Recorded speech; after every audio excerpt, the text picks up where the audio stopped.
Hello bachcho, today we are going to start the problems on gravitation. Now our first problem is a sphere of mass 40 kg is attracted by another sphere of mass is 15 kg with a force of 1 by 10 mg weight, milligram weight. Find the value of constant of gravitation if center of sphere are 0.2 meter apart. Okay, problem काय आहे हे आधी सुरुवातीला सर्वांनी समजून घ्या, त्यानंतर आपल्याला त्याला कशा पद्धतीने सॉल्व करायचंय ते नंतर बघू.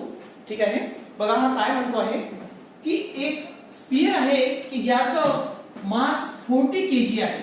ओके, एक स्फियर आहे की ज्याचं मास 40 केजी आहे. एक sphere of mass 40 KG is attracted by another sphere of mass 15 KG. Okay, दूसरा स्फियर आहे की त्याचं मास 15 केजी आहे. ठीक आहे, बघा दोन स्फियर आहे आपल्याकडे, दोन, हा स्फियर आणि हा स्फियर यांच्यामध्ये एक अट्रॅक्शन आहे. ठीक आहे, आणि त्या दोघांमध्ये असलेलं जे अट्रॅक्शन आहे म्हणजे त्या दोघांमध्ये असलेला जो फोर्स आहे तो फोर्स किती आहे? F is equal to 1 by 10 milligram weight. Okay, इतका फोर्स त्या दोघांमध्ये आहे.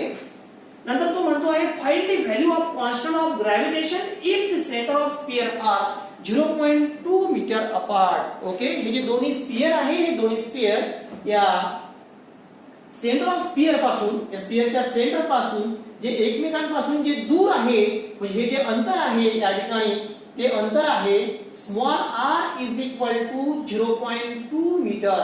ओके, म्हणजे हा स्फियर इथून आणि हा स्फियर इथून, तर यांच्यामधलं जे अंतर आहे ते आहे small r is equal to 0.2 metre. Okay, दोघंही एकमेकांपासून 0.2 मीटर अपार्ट, एकमेकांपासून एवढ्या अंतरावरती, दूर अंतरावरती आहे. ओके, म्हणजे आपल्याला या दोन्ही स्फियरचं मास माहित आहे, दोन्ही स्फियर किती डिस्टन्स वरती आहे, या दोघांमधलं अंतर आपल्याला माहित आहे r is equal to 0.2 metre, आणि दोघांमधला फोर्स आपल्याकडे आहे F is equal to 1 by 10 milligram weight. आणि तुम्हाला कळायला काय फाइंड आउट करायचं आहे या ठिकाणी? Find the value of constant of gravitation, capital G तुम्हाला फाइंड आउट करायचा आहे.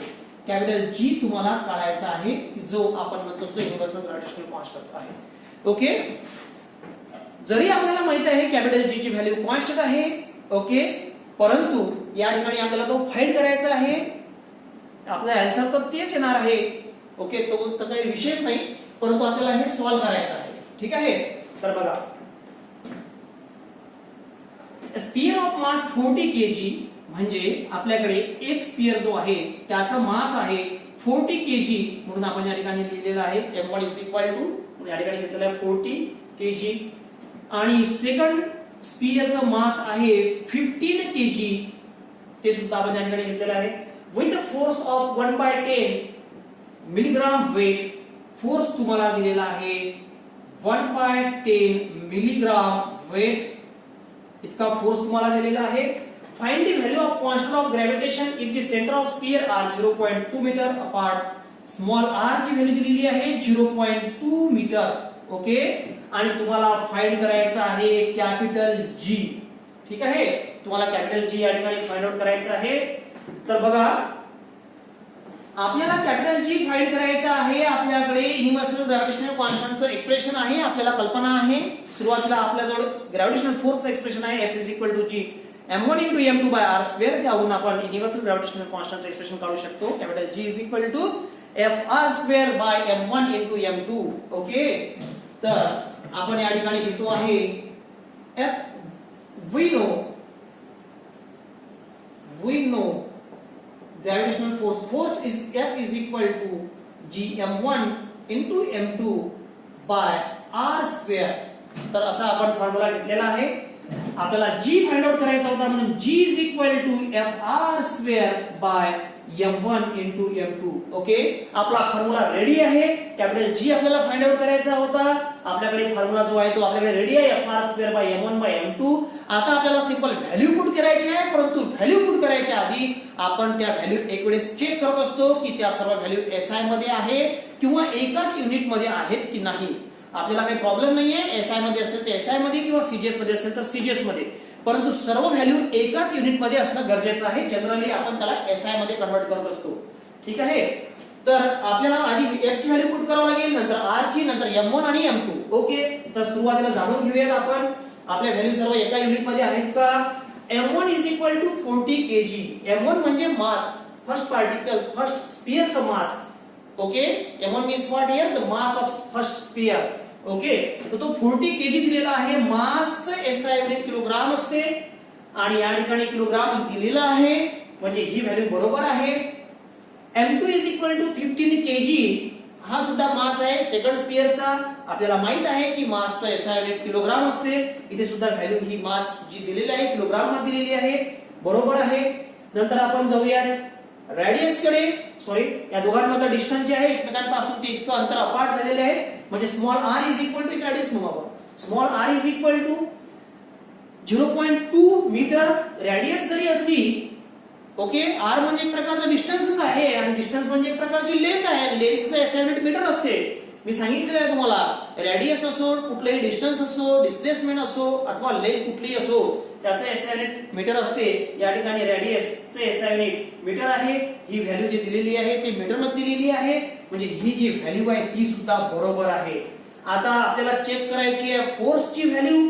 त्याचे फोर्स दिलेला आहे F is equal to 1/10 milligram weight. आपल्याला सर्वांना कल्पना आहे की फोर्सचे एसआय युनिट काय असते, न्यूटन असते. फोर्सचे एसआय युनिट काय असते, न्यूटन. मग या ठिकाणी फोर्सची ती दिलेली व्हॅल्यू आहे, ही इथे जे युनिट दिलेलं आहे हे न्यूटन नाही आहे. फोर्सचे मी तुम्हाला दोन युनिट सांगितले होते. एक म्हटलं म्हणजे फोर्सचं एसआय युनिट असते न्यूटन आणि दुसरं म्हटलं म्हणजे फोर्सचा formula mass into acceleration. Okay, म्हणजे kilogram metre per second square.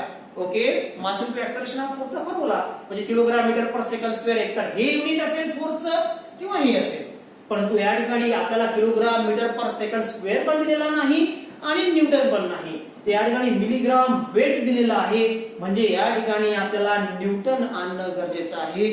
त्याला वरचे जे बाकीच्या ज्या व्हॅल्यू आहेत ते एसआय मध्ये आहे, म्हणून फोर्सला सुद्धा, फोर्सच्या व्हॅल्यूला सुद्धा एसआय युनिट मध्ये कन्वर्ट करणं आपल्याला सुरुवातीला गरजेचं आहे. ठीक आहे. तर आपण काय करणार आहोत, इथे आधी सर्व व्हॅल्यू एसआय मध्ये आहे. फोर्सची व्हॅल्यू आपल्याला दिसत नाही आहे, एसआय मध्ये दिसत नाही आहे, त्याला आपण एसआय मध्ये कन्वर्ट करू.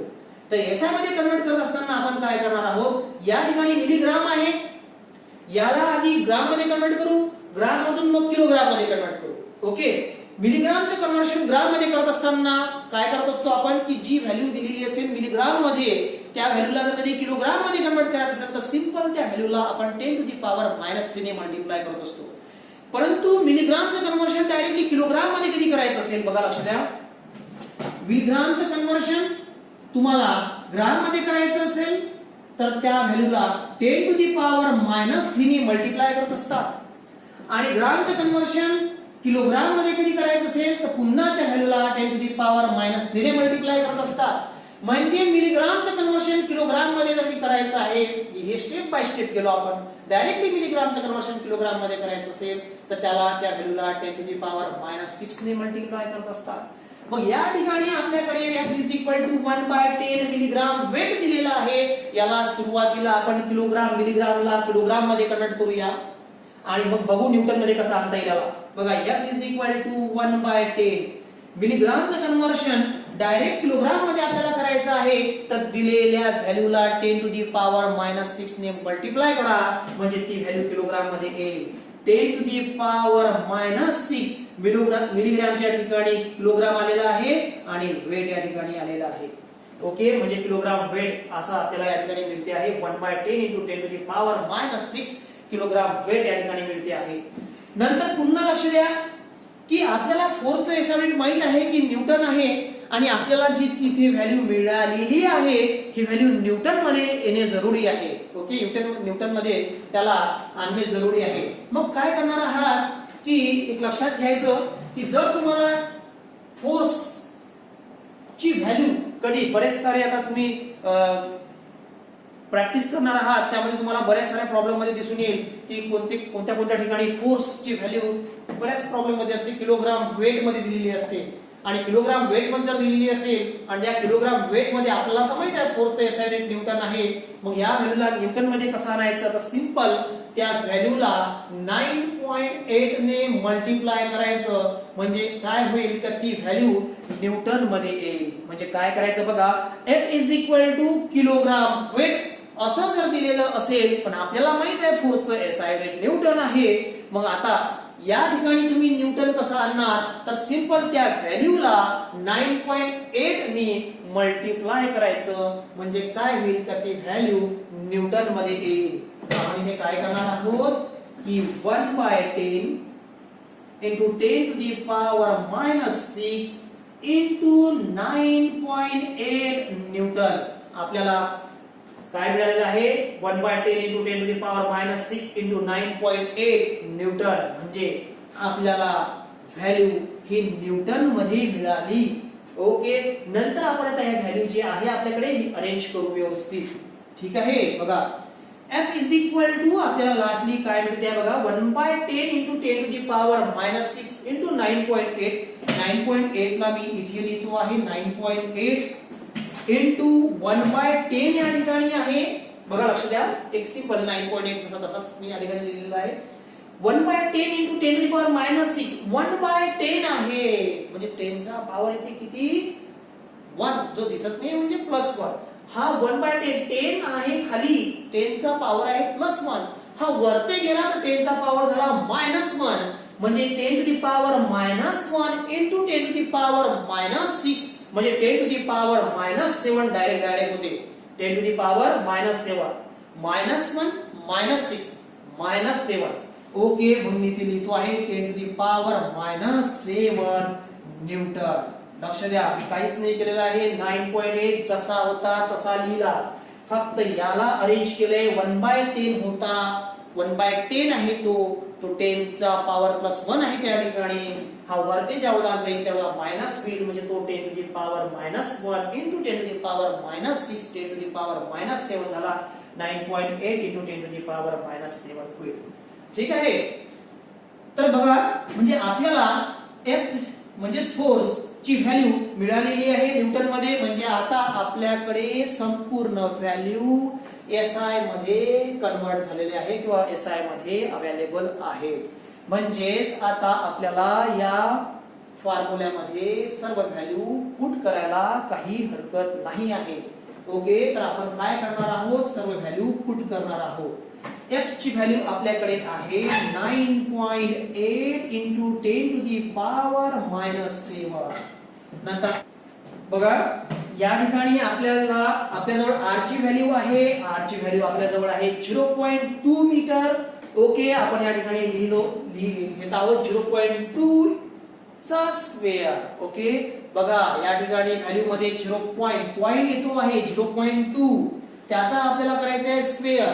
बरेच वेळा काय होते की मुलं पॉइंट मध्ये व्हॅल्यू असली की कन्फ्यूज होतात, त्यामुळे त्या व्हॅल्यूला जितकं सोपं करता येईल तितकं सोपं करायचा प्रयत्न करायचा. या व्हॅल्यू मधला आपल्याला पॉइंट काढता येऊ शकतो, त्यासाठी आपल्याला काय करावं लागेल, सिंपल हा पॉइंट तिकडे जर गेला तर 2 into 10 to the power -1 metre होता, मीटरच राहणार आहे, त्यामध्ये काही फरक होणार नाहीये. आपण पॉइंट फक्त तिकडे घेऊन गेलो, म्हणजे या व्हॅल्यूला 0.2 ला आपण 2 into 10 to the power -1 सुद्धा लिहू शकतो. मग या ठिकाणी r ची व्हॅल्यू आपण पुट केली 0.2 नाही म्हणत आहोत आपण, म्हटली तरी चालेल, पण तुम्हाला कॅल्क्युलेशन करताना कठीण जाऊ नये म्हणून मी एक टेक्निक तुम्हाला सांगत आहे. ओके, तुम्हाला जर वाटलं तर तुम्ही 0.2 घ्या, no problem. 2 into 10 to the power -1 आणि त्याचा घेतला आहे आपण स्क्वेअर. ओके, नंतर आपल्याकडे m1 ची व्हॅल्यू आहे, म्हणजे मास जे स्फियर आहे आपल्याकडे फर्स्ट पहिला जो स्फियर आहे त्याचं mass. Okay, the mass of first sphere. Okay, m1 ची व्हॅल्यू आहे 40 kg, म्हणजे 40 into m2 ची व्हॅल्यू आपल्याकडे आहे 15. ठीक आहे, m1 ची व्हॅल्यू आपण आणि m2 ची व्हॅल्यू या ठिकाणी पुट केलेली आहे. बघा g इज इक्वल टू या ठिकाणी बघा काय होईल 9.8 into 10 to the power -7. याला स्टेप बाय स्टेप सॉल्व करत चला, गडबड करायची नाही. ओके, बघा इथं 2 into 10 to the power -1 या ठिकाणी ब्रॅकेटचा स्क्वेअर दिसतो आहे आपल्याला. 2 चा स्क्वेअर 10 टू द पॉवर -1 चा स्क्वेअर. मग 2 चा स्क्वेअर म्हणजे 4 इंटू 10 टू द पॉवर -1 आणि त्याचा स्क्वेअर. पॉवरचा पॉवर मी आधीच सांगितलेलं आहे, पॉवरचा पॉवर जर असेल तर तो स्क्वेअर कन्सिडर केला जात नाही. पॉवरचा पॉवर मध्ये मल्टिप्लिकेशन होत असते, हे तुम्हाला मी सांगितलेलं आहे. हे ट्रिक लक्षात घ्यायची. पॉवरचा पॉवर जर असेल तर त्या पॉवरच्या पॉवर मध्ये मल्टिप्लिकेशन होत असते. म्हणजे हा या ठिकाणी काय होईल 2 इंटू -1 म्हणजे काय झाला -2 झाला. मी असं का बरं सांगत असतो हे लक्ष द्या. बरेच वेळेस काय होते, ज्यावेळेला मुलं स्टडी करतात त्यावेळेला त्यांना दिसते 10 टू द पॉवर -2 आणि इकडे दिसतो 2. मग ते विचार करतात स्क्वेअर म्हणजे याचा स्क्वेअर आहे, म्हणजे एक हा 2 + 2 झाला असेल किंवा 2 इंटू 2 झाला असेल किंवा 2 हा आपण स्क्वेअर म्हणून वापरला असेल. पण मग नंतर पुढे काय होते की अचानक व्हॅल्यू चेंज होते एखाद्या प्रॉब्लेम मध्ये आणि नंतर मग ते अडचणीत सापडतात. म्हणून हे टेक्निक लक्षात ठेवायचं. या दोघांमध्ये कधीही मल्टिप्लिकेशन होत असते. तो झाला -2. आता डिवाइडेड बाय 40 इंटू 15. 40 इंटू 15 होते 600. ओके, इथे मिळत आहे आपल्याला 600. आता पुढे काय करणार आहोत आपण या ठिकाणी स्टेप बाय स्टेप जात आहोत. पुढे आपण करतो आहे की ज्या सेम ज्या व्हॅल्यू आहेत, जसं 9.8 ह्या प्लेन व्हॅल्यू 9.8 इंटू 4 9.84 ह्या सर्व प्लेन व्हॅल्यू आहेत. एका साइडला घेऊया, सारख्या व्हॅल्यू एका साइडला पॉवर वाल्या तिकडे. g is equal to 9.8 into 4 into 10 to the power -7 into 10 to the power -2. ठीक आहे, डिवाइडेड बाय 600. ठीक आहे, सारख्या एकीकडे त्या सारख्या दुसरीकडे into 10 to the power -7 10 to the power -2. आता 9.8 into 4 divided by 600 आहे या ठिकाणी. आपण या ठिकाणी 6 जवळ किती झिरो 2 झिरो, म्हणजे 600 ला आपण कसं लिहू शकतो 6 into 10 to the power 2 6 into 10 to the power 2 असं लिहू शकतो. ओके, बघा ही स्टेप पुन्हा लिहूया. 9.8 into 4 into 10 to the power -7 10 to the power into 10 to the power -2. दोघांमध्ये मल्टिप्लिकेशन तर पॉवर मध्ये ऍडिशन किंवा सबट्रॅक्शन पण डिपेंड कोणावर असते, साइन वरती असते. ही ट्रिक मी तुम्हाला इथे सांगितलेली होती. -7 -2 काय होणार आहे -9. इथे होईल -9 लिहिला आपण divided by 6 into 10 to the power 2 10 to the power 2 होईल. बघा capital G is equal to 9.8 into 4 into 10 to the power -9 divided by 6. Okay, आणि जो आपल्याला खाली दिसतो आहे 10 to the power 2 हा ज्या वेळेला वरती जाईल तर 10 to the power -2 होईल. ओके, 10 to the power -2 होईल. प्लस होता वरती गेला मायनस झाला. G is equal to 9.8 into 4 divided by 6 into 10 to the power -2 into 10 to the power -2. पुन्हा आपली ट्रिक वापरायची. दोघांमध्ये मल्टिप्लिकेशन, त्याच्या पॉवर मध्ये ऍडिशन किंवा सबट्रॅक्शन, परंतु डिपेंड कशावरती असते साइन वरती. -9 -2 -11 10 to the power -11. ओके, या ठिकाणी तुम्हाला यांचं ज्यावेळेला तुम्ही कॅल्क्युलेशन करणार आहात 9.8 into 4 divided by 6 तर तुम्हाला आन्सर मिळेल 6.555 into 10 to the power -11 newton metre square per kilogram square. Okay, हे तुमचं लास्ट आन्सर असेल. ही तुमची कॅपिटल G म्हणजे युनिव्हर्सल ग्रॅव्हिटेशनल कॉन्स्टंटची व्हॅल्यू असेल. आपण काय पाहिली ती value 6.67 into 10 to the power -11 newton metre square per kilogram square.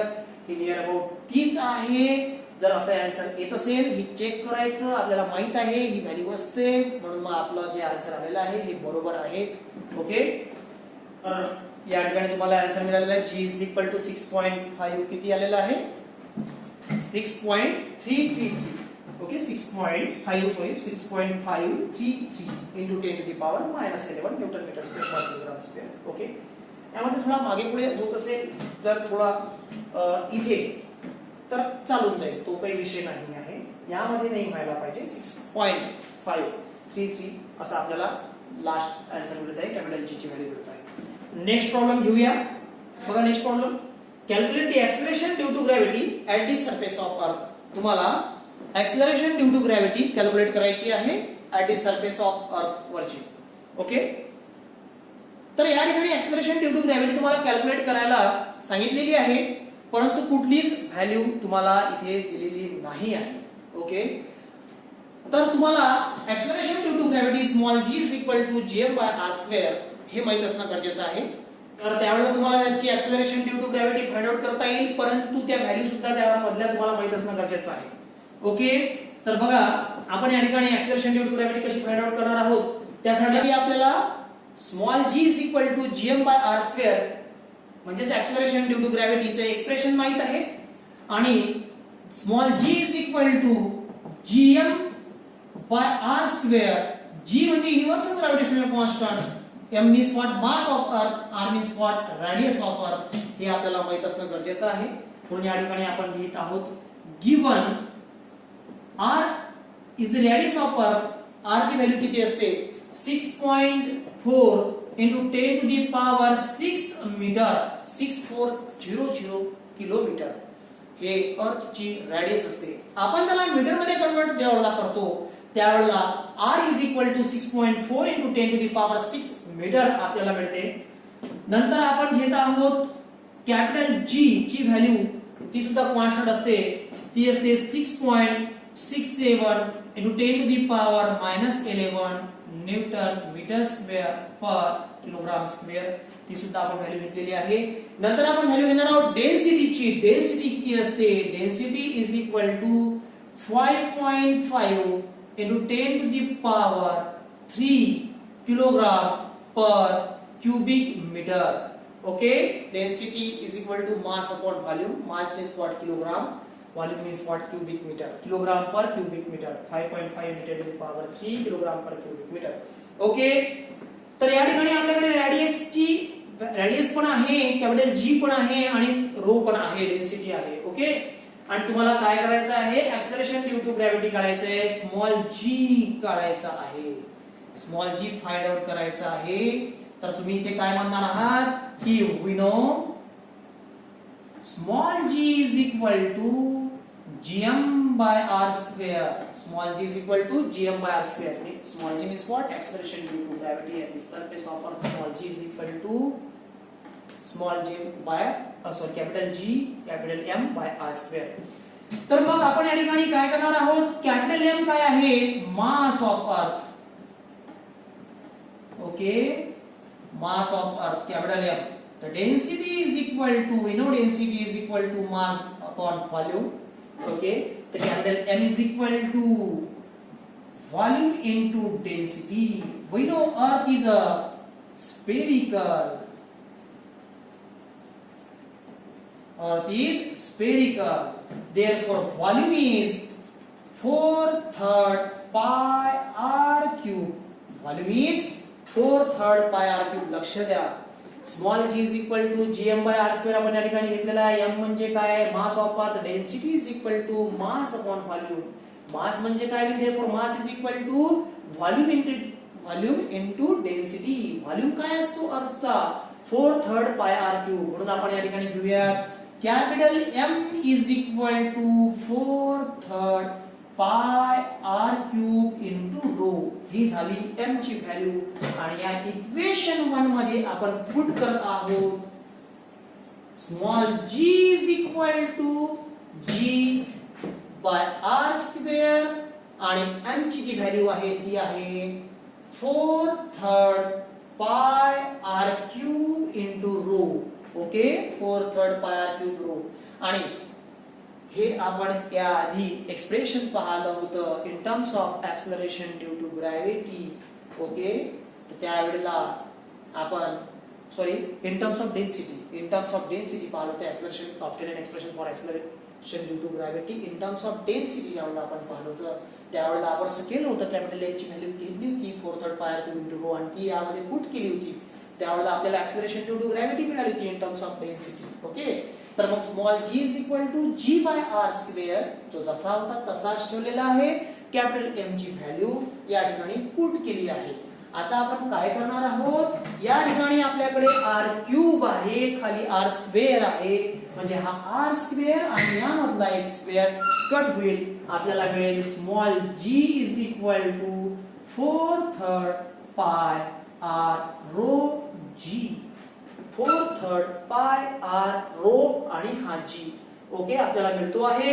या ठिकाणी आपण काय करणार आहोत, सिंपल व्हॅल्यू पुट करणार आहोत. आपल्याकडे ज्या व्हॅल्यू आहेत, व्हॅल्यू पुट करत असताना मी सांगितलं होतं की आपल्याजवळ फॉर्म्युला आता रेडी आहे, परंतु यामध्ये व्हॅल्यू पुट करत असताना आपण व्हॅल्यू पुन्हा एक वेळेस चेक करूया की सर्व व्हॅल्यू आपल्या एकाच युनिट मध्ये आहेत की नाही. इथपर्यंत पोहोचल्यानंतर ही गोष्ट डोक्यात आलीच पाहिजे, व्हॅल्यू पुट करत असताना त्या व्हॅल्यू एकाच युनिट मध्ये असणं गरजेचं आहे. ते म्हणजे जनरली आपण एसआय मध्ये घेत असतो, एसआय मध्ये. जर सीजीएस मध्ये असतील 3 व्हॅल्यू आणि एक व्हॅल्यू एसआय म्हणजे एसआय मध्ये असेल तर त्याला सुद्धा सीजीएस मध्ये कन्वर्ट करून टाका. 3 व्हॅल्यू सीजीएस मध्ये, एकच एसआय मध्ये, त्याला करून टाका सीजीएस.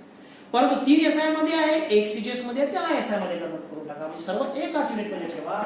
बघा, रेडियसचं एसआय युनिट मीटर असलं पाहिजे, म्हणून या ठिकाणी दिलेलंच आहे ऑलरेडी मीटर, म्हणजे आपल्याला जी दिलेली व्हॅल्यू आहे ती बरोबर आहे.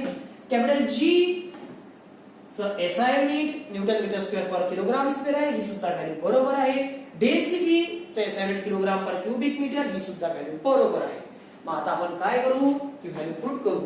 4/3 into पाय, पायची व्हॅल्यू असते 3.14, r ची व्हॅल्यू आपल्याजवळ आहे 6.4 into 10 to the power 6. बघा r ची व्हॅल्यू.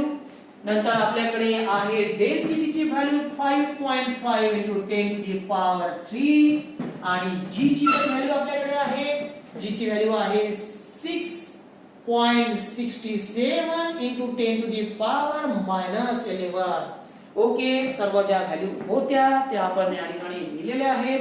आता नंतर आपण काय करणार आहोत, याचं कॅल्क्युलेशन आणि कॅल्क्युलेशन केल्यानंतर, या सर्वांचं कॅल्क्युलेशन केल्यानंतर आपल्याला फायनल आन्सर मिळेल. ते असेल 9.83 आणि एक्सेलरेशन ड्यू टू ग्रॅव्हिटीचं एसआय युनिट असते metre per second square. Acceleration due to gravity म्हणजे एक प्रकारचं एक्सेलरेशनच आहे, बॉडी मध्ये प्रोड्यूस होणारे एक्सेलरेशनच आहे.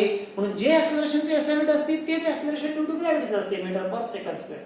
9.83 metre per second square. Okay, आपलं आन्सर बरोबर आहे की चुकलेला आहे हे चेक करण्यासाठी काय करायचं, मी तुम्हाला सांगितलं होतं की स्मॉल जी ची व्हॅल्यू आपल्याला कल्पना आहे 9.83 मीटर पर सेकंड स्क्वेअर असते. ही जर तुम्हाला आन्सर मिळत असेल, पेपरला तुम्हाला प्रश्न विचारला, acceleration due to gravity find out करायचं आहे, हे जर आन्सर मिळत आहे, आपल्याला माहित आहे की स्मॉल जी ची व्हॅल्यू हीच असते, असं जर मिळालं तर नक्कीच उत्तर आपलं बरोबर आहे. तरी एक वेळेस कॅल्क्युलेट करून पहा. ओके, तर आपण चला यामध्ये काही जर अडचण असेल तर जरूर